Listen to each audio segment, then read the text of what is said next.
Syria में संग्राम, Israel तुर्की में घमासान, एर्दोगन की मिसाइल, नेतन्याहू ने की स्ट्राइक। सीरिया इजराइल में संग्राम, होगा भीषण घमासान। मिडिल ईस्ट तो झांकी है, वर्ल्ड वॉर 3 बाकी है।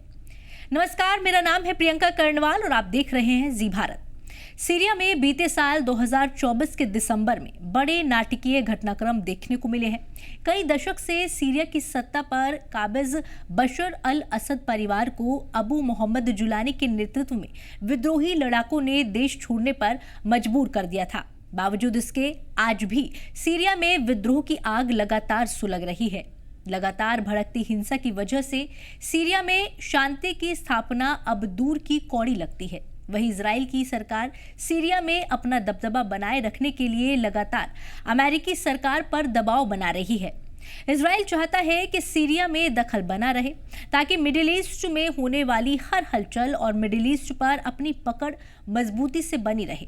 जिस तरह से मिडिल ईस्ट में तुर्की राजनीति से लेकर हथियारों की डील तक अपना वर्चस्व कायम रखने में जुटा हुआ है, वो कहीं ना कहीं इजराइल की आंखों में खटक रहा है। दूसरी ओर इजराइल सीरिया के अंतरिम राष्ट्रपति अहमद अल शरा को लेकर बहुत ही संदिग्ध है, क्योंकि वो अल कायदा से उनकी जड़ों की ओर इशारा करता है। वहीं दमिश्क पर तुर्की के बढ़ते वर्चस्व से भी चिंतित है और ऐसा लगता है कि वो सीरिया को खंडित देखना चाहता है, क्योंकि असद के शासन में देश उसके कट्टर दुश्मन ईरान के गुर्गों के लिए एक मंच बन गया है।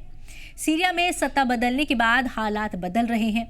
तुर्की के साथ सीरिया की बढ़ती साझेदारी से एर्दोगन को सीरिया में अपने नए ठिकाने बनाने में मदद मिली, लेकिन अब सीरिया में विद्रोही गुट हयात तहरीर अल शाम के नेतृत्व वाला प्रशासन है और यहाँ की अंतरिम सरकार चाहती है कि सीरिया में किसी भी देश का हस्तक्षेप स्वीकार नहीं किया जाएगा, चाहे वो रूस हो, इजराइल हो या अमेरिका। पिछले साल दिसंबर में तुर्की समर्थित एचटीएस के नेतृत्व में विद्रोहियों ने बशर अल असद को सत्ता से हटाकर दमिश्क पर कब्जा कर लिया था।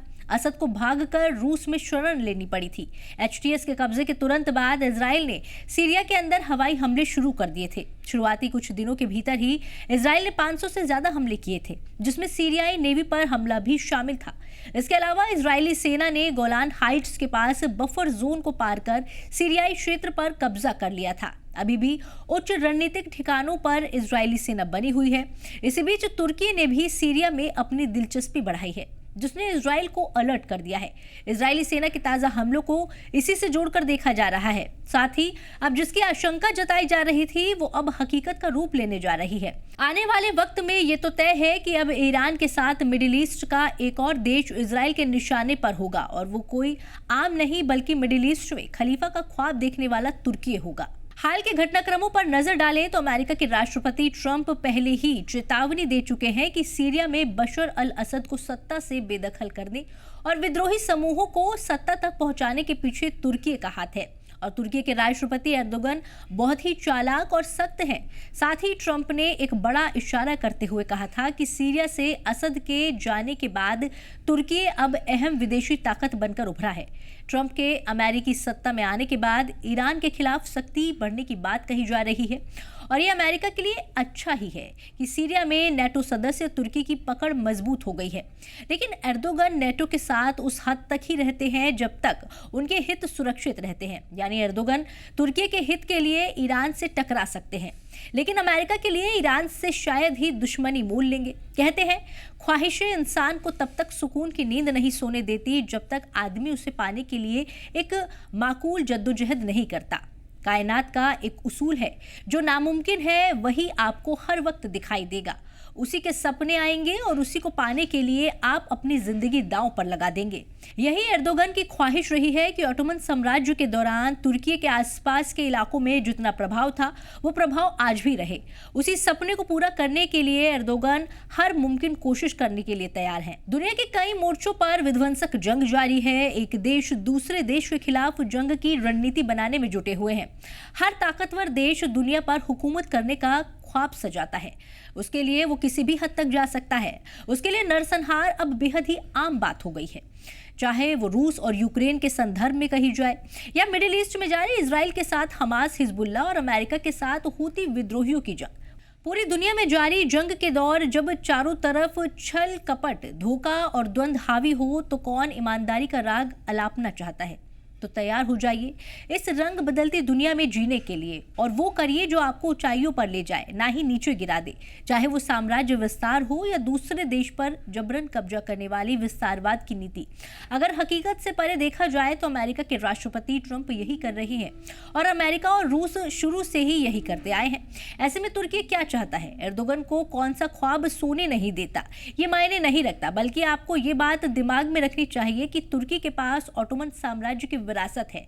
तुर्की की जो भौगोलिक स्थिति है वो भी उसे क्षेत्रीय ताकत बनने में मदद करती है। सीरिया में तुर्की ने बढ़त हासिल की है, लेकिन इजराइल के आने से उसकी चुनौती बढ़ गई है। अमेरिका और यूरोप से भी सीरिया में तुर्की को चुनौती मिलेगी, इसलिए अब तुर्की हर वो मुमकिन कोशिश में जुटा है जो उसे ग्रेटर तुर्की बनाने में मदद करती है। एचटीएस की हालिया गतिविधि और सीरिया पर अमेरिका अवसरवाद की बात थोड़ी पेचीदा जरूर मालूम होती है। इजराइल जानता है कि मिडिल ईस्ट की नीतियों को चुनौती देने से क्या हासिल किया जा सकता है। यही कारण है कि इजराइल के प्रधानमंत्री नेतन्याहू सीरिया को किसी भी हालत में छोड़ने के मूड में नहीं है। इजराइल लगातार सीरिया में अपनी दखल बनाए रखना चाहता है, क्योंकि इजराइल का सबसे बड़ा डर यह है कि तुर्की के नए सीरियाई सरकार के साथ आने से वहां हमास जैसे गुट पैदा हो सकते हैं। ऐसे में वो किसी भी कीमत पर तुर्की को सीरिया में रोकना चाहता है। इराक की तरह सीरिया में तेल और गैस नहीं है। ऐसे में सीरिया के निर्माण में पैसे की चुनौती बनी रहेगी, जिसका फायदा उठाकर इजराइल सीरिया में अपनी मौजूदगी ज्यादा मजबूत करेगा। लिहाजा इजराइल का तुर्की से टकराव बढ़ना लाजमी है। जाहिर है कि सीरिया में ईरान और तुर्की के हित भी टकराएंगे। सीरिया में तुर्की ईरान की जगह ले सकता है। अब तक दोनों देश अजरबैजान में ही आमने सामने थे, अब सीरिया में भी आ सकते हैं। इजरायली प्रधानमंत्री इन सब रणनीतियों से भलीभांति वाकिफ है। यही कारण है कि बेंजामिन नेतन्याहू ने हाल ही में कहा है कि उनका देश दक्षिणी सीरिया में एचटीएस की सह में पनपने वाले किसी भी ताकत को बर्दाश्त नहीं करेगा। डोनाल्ड ट्रंप प्रशासन किस हद तक इजराइल के प्रस्तावों पर गंभीर है और इस पर आगे बढ़ने का विचार कर रहा है या नहीं, ये तो आने वाला वक्त ही बता पाएगा। लेकिन गौरतलब है कि इजराइल अमेरिकी मदद से एक बार फिर से सीरिया में सुलग रही चिंगारी को हवा देने की फिराक में है। ये पूरी वीडियो आपको कैसी लगी हमें कॉमेंट सेक्शन में जरूर बताएं। मिलते हैं अगले वीडियो में। धन्यवाद। जी भारत।